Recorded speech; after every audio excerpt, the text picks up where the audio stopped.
Okay, hello everybody.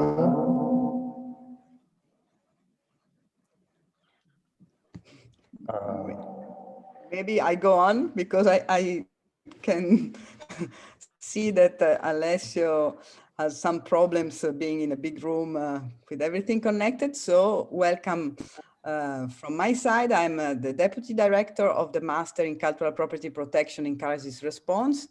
And of course, we are also connected with the students of the Master in World Heritage Projects. It's another master that we have at the University of Turin. And I didn't expect that we were all together, but I'm very happy about it. And we also have here as a guest former students of the master that's now became an expert in emergencies and it's talking with us from the position at ICOM, International Council of Museums. And we also have Sara Del Mar, who is a former student of the Master in Cultural Property Protection in Crisis Response. We are a panel of mainly made by women. Of course, we have Alessio from the Sant'Agata Foundation with us, but he will not talk today. So I'm welcome you here, and I stop talking because I want to listen the two main guests. So Sara, please, the floor is yours. Thank you very much, Giovanna. Thank you, Alessio and Elsa. Good morning, everyone here in Colombia, and good afternoon in Italy. My name is Sara Del Mar Blanco, and as Giovanna says, I'm former student for the Cultural Property Protection in Crisis Response Master First Edition. I am currently teacher of the Externado University of Colombia on the Cultural Heritage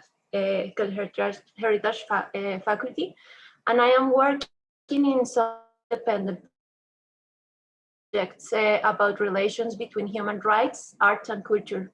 Recently, I was part of the organization of the Colombian Museum's symbolic stroke, and we are denouncing the human rights violation here during the protest. As some of you may know, Colombia is living now a difficult moment, well, I am like a Pacific activism for this situation. I can say because of the master and this difficult and particular moment in Colombia, I have new perspectives about the relation of cultural heritage and conflict. And today I have the pleasure to introduce this talk of Elsa Urtizverea from the International Council of Museums. And I hope everyone can learn a lot of this experience and enjoy the talk. So Elsa, I give you the word. Thank you very much, Sarah. Hi, everyone. It's nice to virtually see you. Thank you, Alessio and Giovanna. In fact, I used to study in Turin as well. So it's a great pleasure to be here with you. And then I've been working for UNESCO for the 54 convention. You may be familiar with. And I am now at ICOM in Paris, the headquarters in Paris, as the Heritage Protection Coordinator. So I will share my screen because I have a PowerPoint.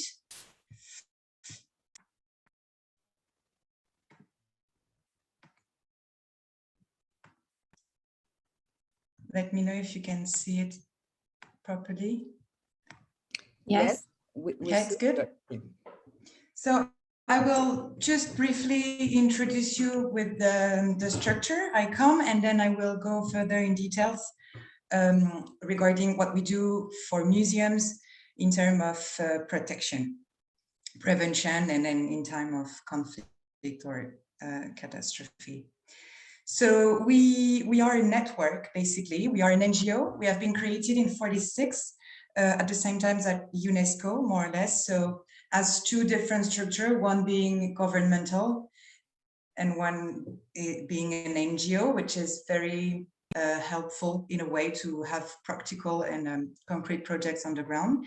And we are a network of almost 50 museum professionals in a lot of countries, and in 120 countries, we have national committees and we are working with them. It means that they have small structures as ICOM, national, in a lot of countries. And we also have international committees. I will talk a bit later on that. So this is the map of where we are. In dark blue, you can see all the countries where we have a national committee. In light blue, it's where we don't have yet, but it's changing. We are working on it because it's very important to have local partners on the ground. It's the case of Iraq, for instance. You can see here that we don't have officially a national committee, but it's being built, so it's very important. So we are serving the members. They can be individual. Maybe some of you are already ICOM members, or institutions. Museum can be a member of ICOM. And we carry mostly a project about developing standards for museum, building capacities for professionals, and protecting cultural heritage.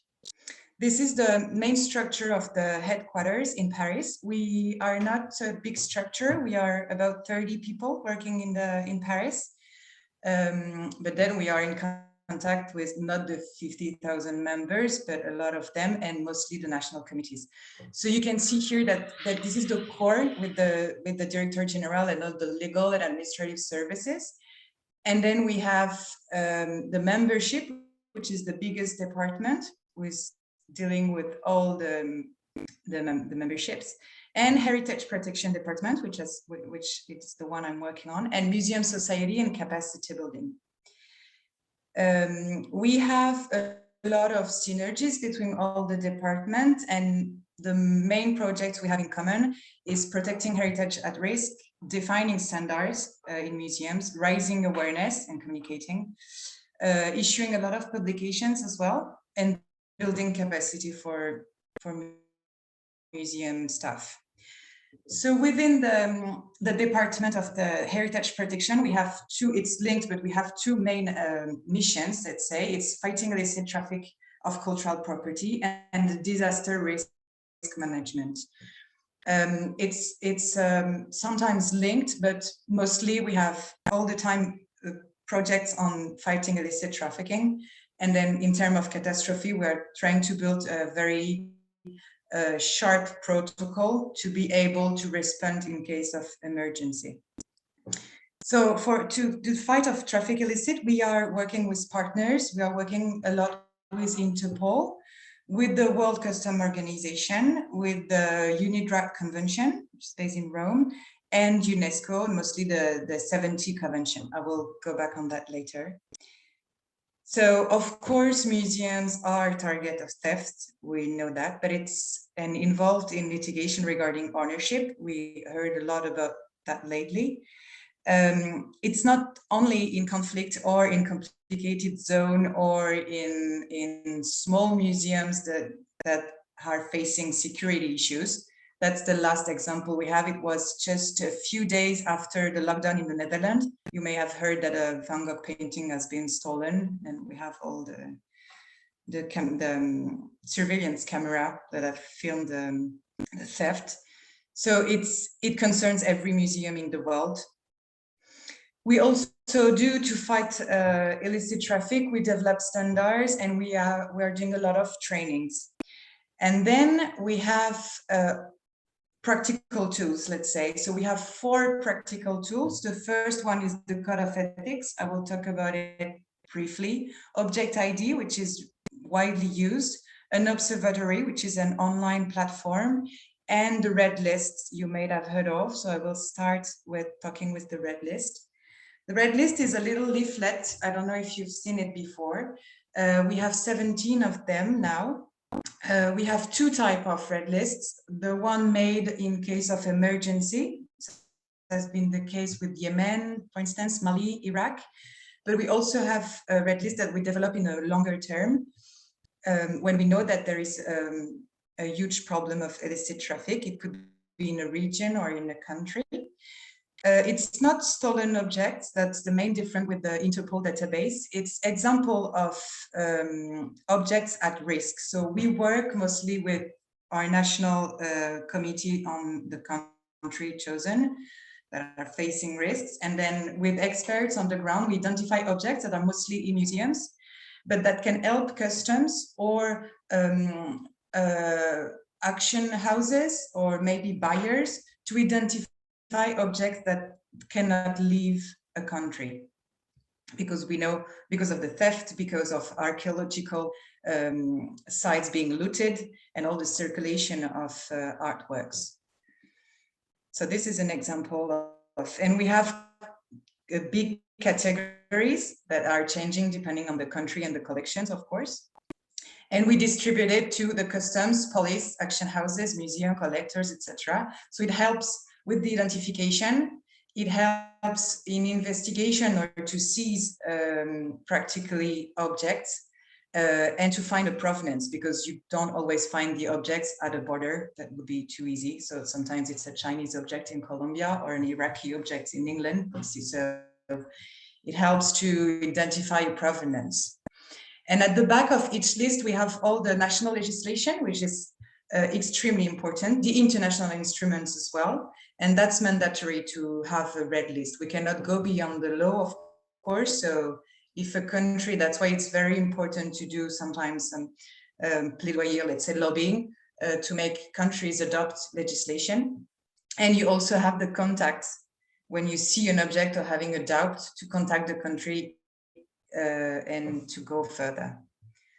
Red list, that's the most recent red list, and they are all online on our website and translated in a lot of languages.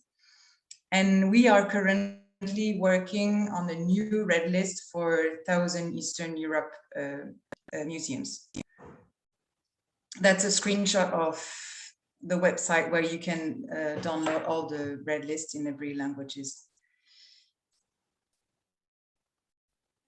And here it's some examples. So it's very hard to have data on how the red lists are used, but we know that now the red list is named in the legislation in Germany, for instance, and we know, thanks to customs, that they use the red list to identify objects and then return them to the country. It takes time, but we know that it's a very simple, practical, and efficient tool. That's another example of a seize made thanks to the red list and how they could identify an object, a category of objects, and contact the authorities.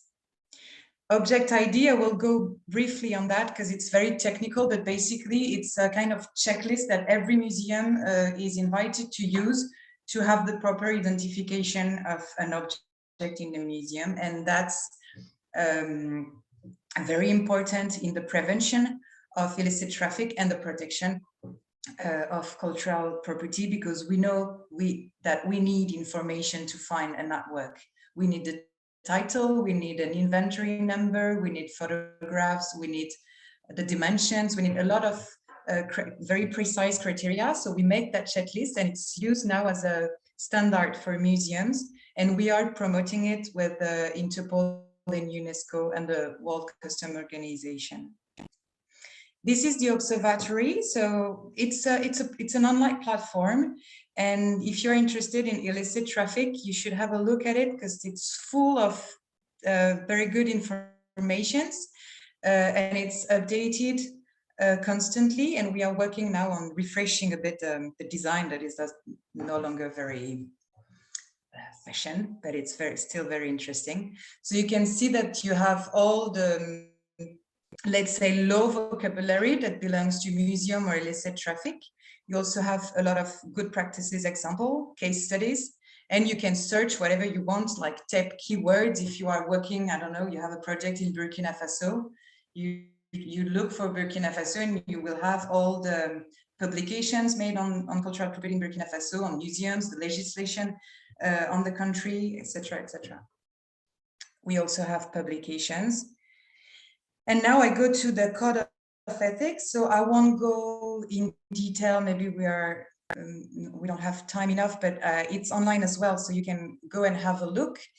It exists till it started in the 50s, and it's constantly updating to be always accurate. So it's the principles are generally accepted by the international community, and it's the minimum standards to have an ethical museum, to have ethical museum practice. And most of the time it's used by the ministries to put the principle we have in the Code of Ethics in the law, which is very important. So you can have a look, but we have an important part on protection against disaster and the security requirement in the principle. And we also have how to accrue the collections, the importance of due diligence, of valid title, and also about return and restitution. So I'll go fast on that, but if you have any question further, we can go back on that.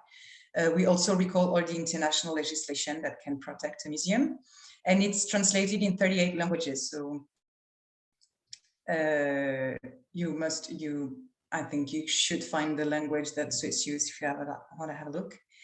And now I go to the disaster risk management. So that's a big part of our work.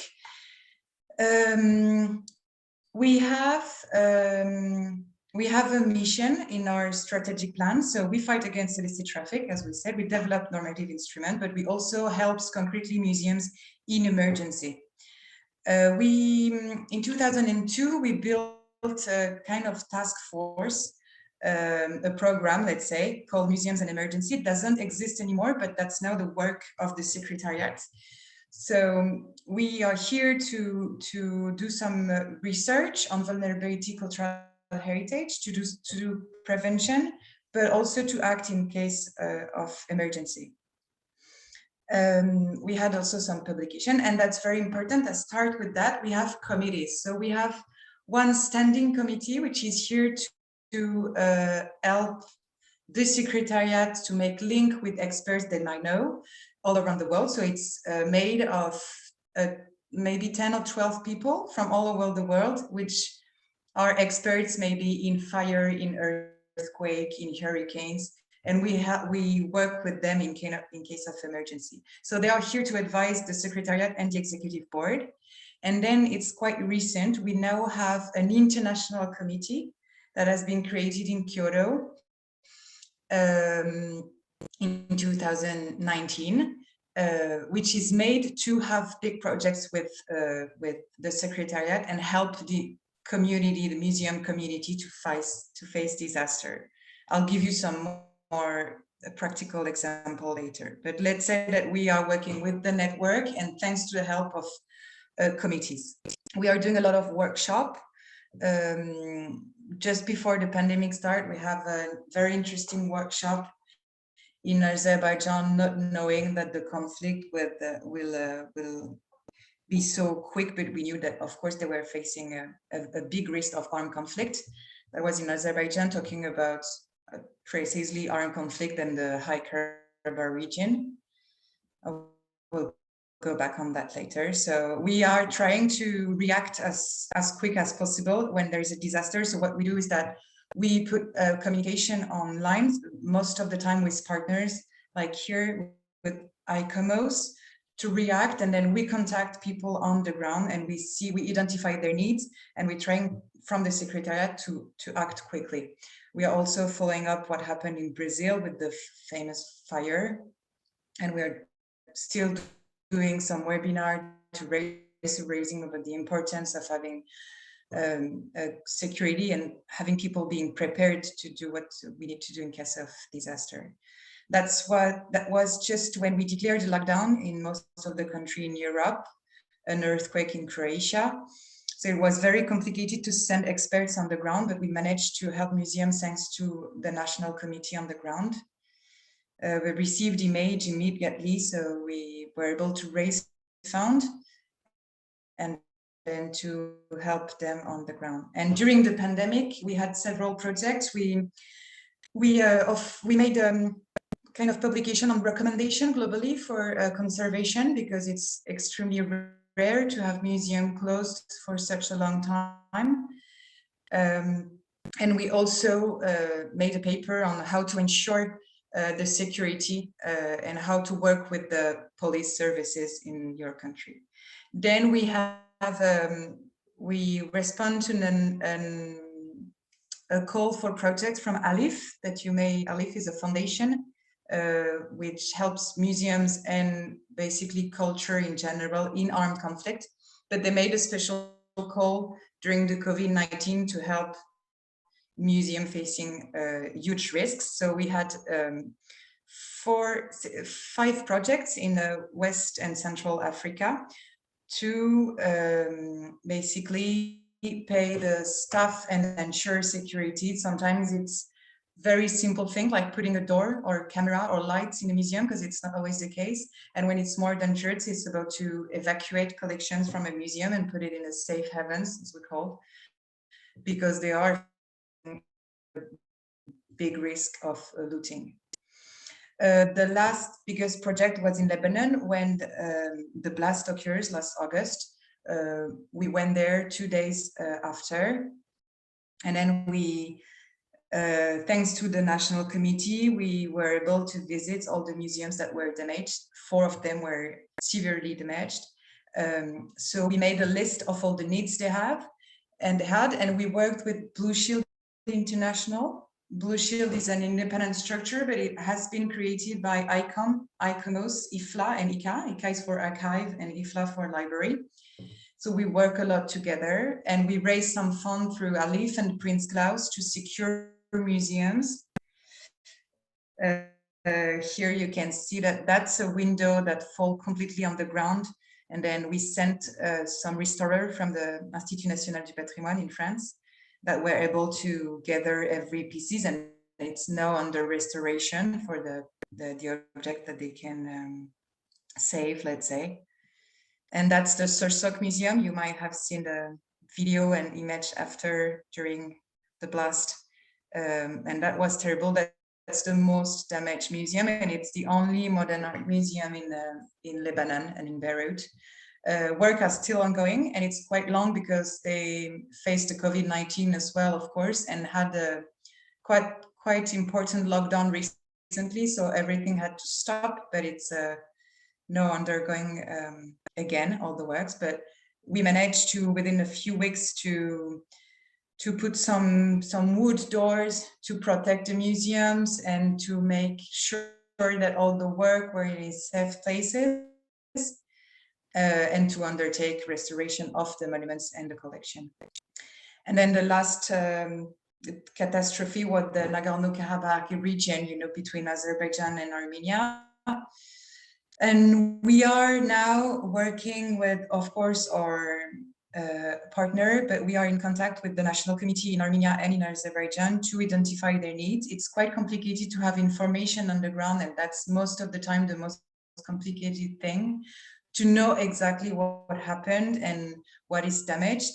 And it's taking time because there is, of course, the law of conflict that goes first and goes beyond us to know which collections belong to which country now that Azerbaijan the war. But we have already identified some needs and trying to work on projects, and that should be scheduled for maybe September if we can. We also have another committee that could interest you, and they are doing a lot of webinars as well, and it's the International Committee for Museum Security. They are only experts in security, so we are also working with them in crisis situation. And then lastly, we also have a kind of not contract, but say a memorandum of understanding with the UN. So we are trying to, we are participating to the SDGs, which is quite important. Thank you very much. I've been quick. I hope you have, maybe it's a lot of information, but if you have any questions on, I don't know, practical projects or more broader questions, I'm here at your disposal. Thank you very much, Elsa. So you're doing a lot of things, very interesting. But first of all, I asked the participants if they want to ask you something in particular related to what you presented, or also other questions. So the floor is for the participants from the masters, but also from outside.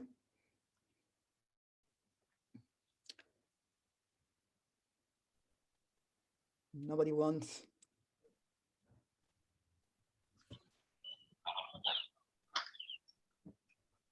Good morning. I have a question. I'm here in the United States, and I'm a longtime professional in the emergency management, disaster response, and firefighting world. But can you talk about any opportunities to get involved on a personal level with ICOM in disaster response or recovery type opportunities? Sure. Well, of course, you can be part of the network. And I think that will be very interesting for you, but as well for the for ICOM. So basically, you have to be a member of the museum community, but as a professional, it shouldn't be a problem. And it goes through your national committee. So you have to contact ICOM US, which is a very, very active committee, working a lot with the Smithsonian as well, rescue initiative that you may be familiar with. And you can choose to be part of one of the international committee to participate to all of their activities. So you might be interested in the ICMS committee, the one on security, or the disaster risk management committee.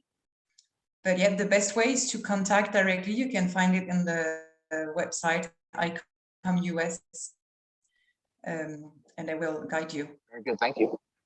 Thank you. Okay, thank you. So the network, I'm happy that also through this seminar that we organize, we try really to create networks or occasions of involvement. So we are happy to be useful in this sense. There are other persons willing to take the occasion to say something.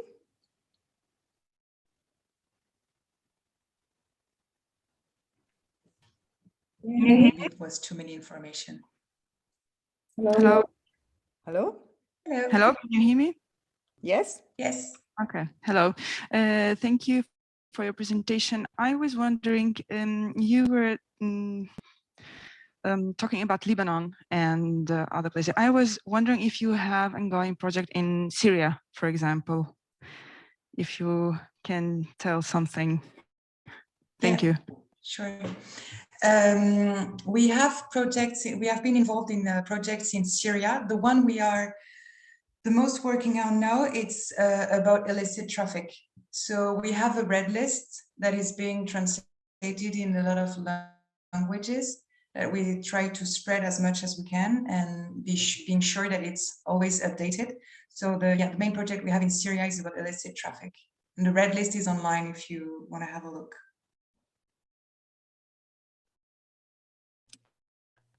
Okay, thank you. We can collect something else eventually.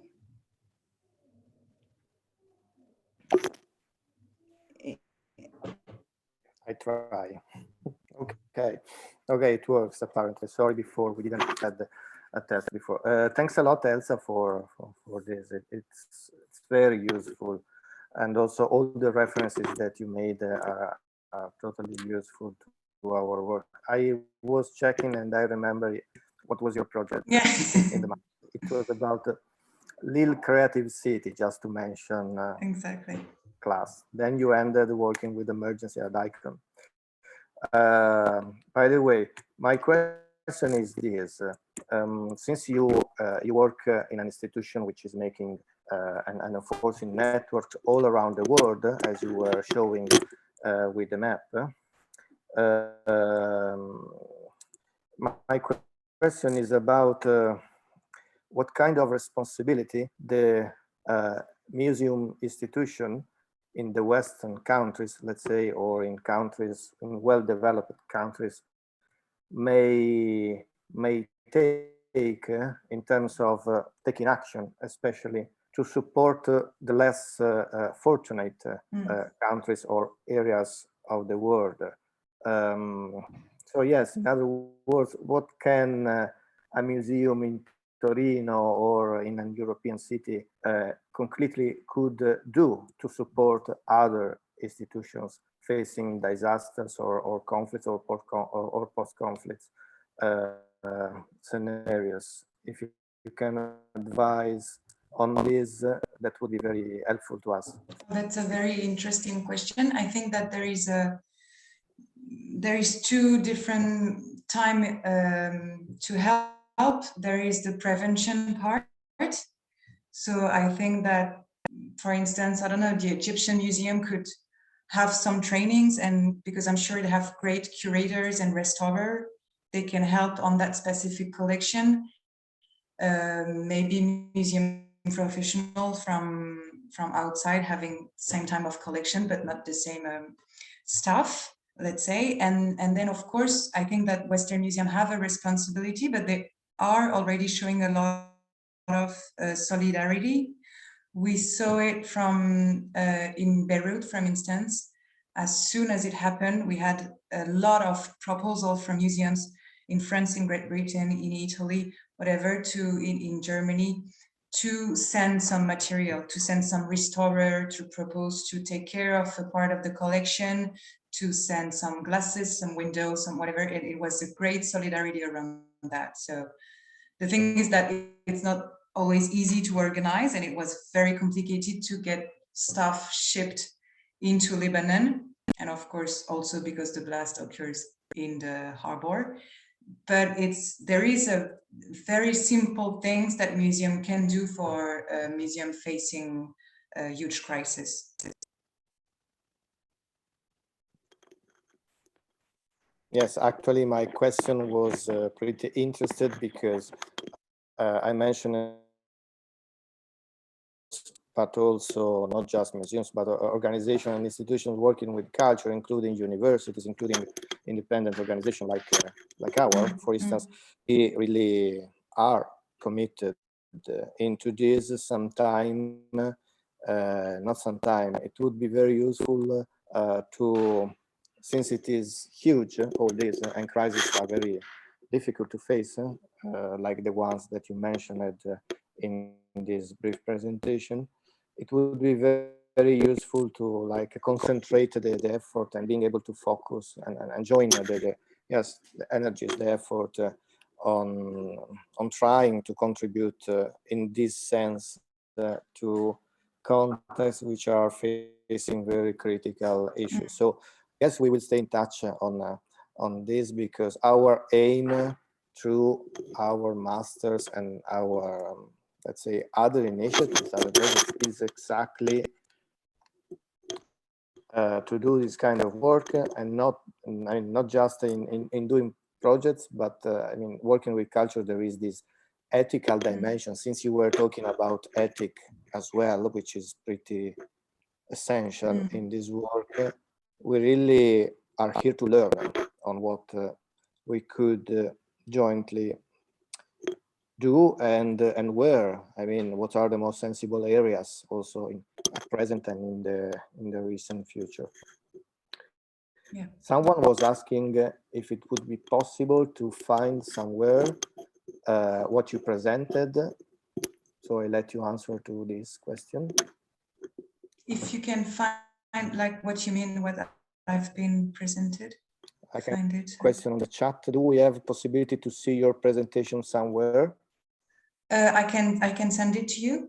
Maybe I can send it on to you, and then you spread it to the student. Yes, that would be a possibility. I know that on the ICOM webpage there are most of the references, if not all of the references that you were showing. Absolutely. Another possibility is that in the website of the master, participants can see the recording of the presentation. And so they can see again the PowerPoint that you presented and commented just watching the video. So that's another possibility, really easy and ready. I would say, no, Alessio, the idea was then to collect all the 5 talk that we had in the master that we have been recording. Like today, we will still have one in a couple of weeks. Actually, exactly the 4th of June with ICOMOS, and then everything will be made available on the website of the Master in Cultural Project No, cultural property protection. It's quite complicated because they are two now. The masters, they are different, but of course they have something in common. And also the letters are confusing me. So that's another possibility for the participants that I want to underline. Thank you. And in fact, all that I mentioned is online, the code of ethics, the red lists, everything is on our website. Alessio and Giovanna and Elsa, I would like to make a question maybe. Well, it's more like a discussion about, as I say, we start as a symbolic stroke in the museums here in Colombia because of the human rights violation. And I think it's linked with the Alessio question, because we start to discuss about the neutrality of the museums. Actually, the hashtag we used was "museums are not neutral," and this started like a discussion about what is neutrality and why museums have to be like not just there with their objects and show their objects in, and they also have to build peace and better opportunities of lives. And in this moment, for example, in Colombia, well, we have a lot of positions and a lot of fights, but some museums start to become like first aid points for the people that is injured or something like that. Other museums are very in the, like, I'm not going to wet with the situation. But I would like to know more about the ICOM, or maybe your position about this discussion about the neutrality or not of the museums, because I think it's a very interesting topic. Here in Colombia, we are in a lot of discussions, actually, also because, for example, Misak community, indigenous people, derive a monument, and we can see it like the intentional destruction of cultural heritage, but really is not, I mean, or yes, but with a symbolic proposal. And would be, and in the, I mean, in the field we have all these situations, and we have all these tensions, and we have this very different point of views. So actually, it's a open question for how can we be mediators, how can we be, I don't know, like, how can we lead with this situation with a lot of points of view, a lot of, because I think ICOM is a very important institution. Actually, all the Latin American ICOM support the stroke. So I just, it's like an open discussion for us. I don't know. It's a very tough but interesting question. I cannot answer for the entire international museum community, but it's very true that museums are not neutral. It goes beyond a bit of my knowledge because it's not my specialty, but we have a department which is called Museum and Society that are dealing with all that very important and crucial questions. Notably working on the museum definition that you might have heard was a huge discussion our last general conference, because there is, of course, a role to take for museums to be in the society, to be in the middle of the conflict, and to work as a mediator, but also the link from history and the future. So of course, museums have a position to take, and that's very important. It's also very complicated because it's very political. So I'm not sure that someone can tell that, yes, your role should be that one. I think it's more subtle and more complicated than that. Thanks, Ilham.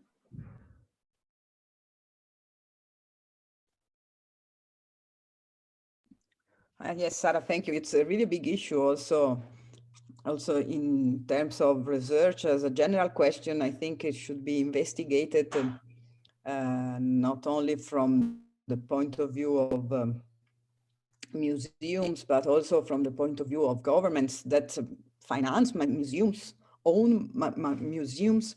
So it's really big issue. And so thank you for the question. It's just difficult to answer, but I take notes about the question and the point. It's a very important point. So thank you very much for this.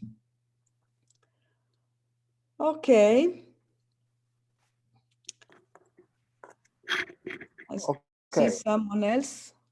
I guess we have done. No, there is someone raised. Someone raised the Michela Novota raised the hand. And I would like to take the occasion. No, Alessio. Sorry, Michela. There is one person that wants to intervene.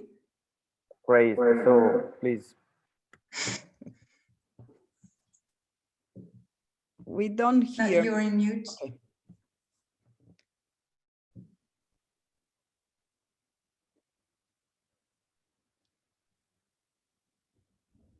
We cannot hear you.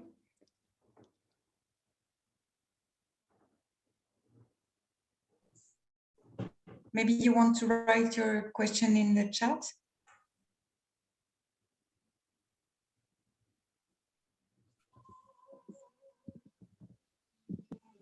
Hi. Hi. Perfect. Okay. I'm sorry. In my another microphone was selected. I'm so sorry. Hi, Elsa. I have a, and forgive me if it's ignorance too, but I have a brief question. I work in a relatively remote communities in Peru. And every time I've tried to connect myself with ICOM, I found it really cost prohibitive to be a member. So that's one of my questions is what is the future outlook of the ICOM network, not so much the Paris hub, in terms of its outreach, I suppose, to community museums or rural museums or rural collections, because membership is quite expensive, and whether the support that you provide is only for members or whether it extends to smaller non-members as well. So thank you very much for your question. I don't know the rates. I mean, I'm not in the. There is a department for that, and I can raise the question. We are not only working for our community. The goal is that to have the broader museum and community as possible. So of course, if there is museum in needs, we don't like check in the database if they're a member, and if they're not, we don't help. That's now how it works. But regarding the membership, basically, normally it's made on the OECD rate of the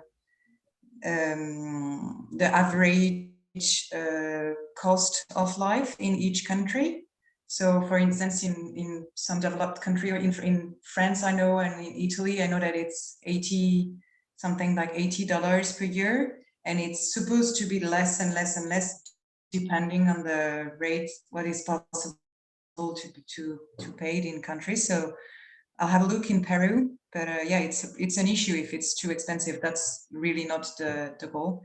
But anyway, if there is also a broader community, which is a regional committee for the LAC, I think that Sarah mentioned it. But you should be able to, as a museum professional, to pay for your membership at ICOM. That's a problem. But no, we don't just help the ICOM members.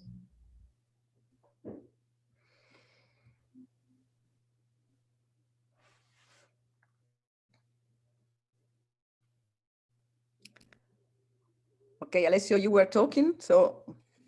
Yes, basically I was talking, let me check if there are no other hands. I don't want to stop anyone. Sorry, Michele, I didn't see your hand before. No, I was just gonna say a big thank you to Elsa, to Sophie Del Pierre, to all your colleagues, because this is not the first time that you you dedicate your time to share together with us about your work, which is very precious to us, of course, to try to improve and to get possibly useful in facing such big questions. So it was a pleasure to see you and to see you in the frame of our evolving masters as a former participant of one of them, as well as Sarah and as well as Michela, who was just talking 1 minute before. I would like to take this occasion also to remember that there will be in 2 weeks another talk. This is the number 4 that we dedicate to cultural property protection. Previous ones were held by ICOM, by UNESCO Iraqi office, by the Prince Claus Fund, some of the institutions that you actually mentioned in your presentation. The next one will see the participation of 2 experts from ICOMOS, and it will be on the 4th of June. And I would like also to remember about another initiative that we launched this year, in which we really would like also to involve ICOM. Let's see how and let's see when, because in this period we are all super stressed in our progress and evolving and changing agenda. But I'm talking about by the University of Torino in heritage crime and emergencies, taking place from the 21st of June to the 25th of June. So 5 days fully dedicated to learn and share together with people from UNESCO, from Interpol, from other relevant organizations worldwide about violence, crimes, rights associated to cultural heritage. Yes, the applications are still open. We received a lot of applications actually, so we are very, very, very pleased about this. Yes, I just wanted to recall this. We will launch, we are preparing the next edition of the Cultural Property Protection, as well of the World Heritage and Cultural Projects for Development Master. And that's it, I guess. So a big thank you from Torino, Italy, and a big hello and bye-bye to all of you. Thank you very much. Thank you very Thank much. you very much. So goodbye. You at the next appointment. Haben die jetzt gesehen? Ja, es ist wurscht. So, jetzt bin ich mir nicht sicher. Gehen wir da jetzt?